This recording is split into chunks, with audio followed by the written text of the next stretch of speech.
অজু করে সিজদায় লুটিয়ে পড়ে চোখের পানি ছেড়ে আল্লাহরে পাপের স্বীকৃতি দেন। আল্লাহ, এমন কোন জুলুম নাই, গুনাহ নাই আমি করি নাই, সগীরা কবিরা, জেনে না জেনে, ইচ্ছায় অনিচ্ছায়, শিরকি বেদাতি সব গুনাহ করেছি। আল্লাহ, আকাশের নিচে জমিনের উপরে আমার চেয়ে বড় গুনাহগার আর কেউ নাই।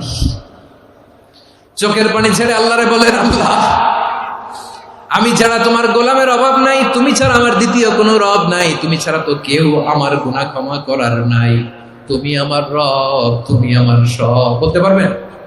এই তাকরীর আমার পটুয়াখালীর ভাই, এই স্বীকৃতিটা দেখতে আল্লাহ বড্ড ভালোবাসে, কারণ আমরা সবাই গুনাহগার, আমরা সবাই কি? বিশ্বনবী বলেন, কুল্লুকুম খাত্তাউন, আ বনি আদম, তোমরা সবাই পাপী। সবাই কি? সবাই পাপী। আমরা সবাই পাপী, আপন পাপের বাটখারা দিয়ে অন্যের পাপ মাপি। আমরা যে পাপী এটা ভাবতে মনে চায় না কারো, খালি অন্যের পাপ দেখি আমরা, এটা ভুল। ওর এই পাপ, ও পাপী, ও জালেম, ও জাহান্নামী, এরকম একটা টেন্ডেন্সি। আমার যে কি হালাত এটার খেয়াল নাই। খেয়াল করতে হবে যে আমি সবচেয়ে বড় পাপী, ঠিক কিনা বলেন? পাপ করি না এমন কেউ আছি? হ্যাঁ, আছি। কেউ না জানলেও জানে কি আমার পাপের ঘটনা? পৃথিবী না জানুক আমি তো জানি, আমি কি পাপ করেছি।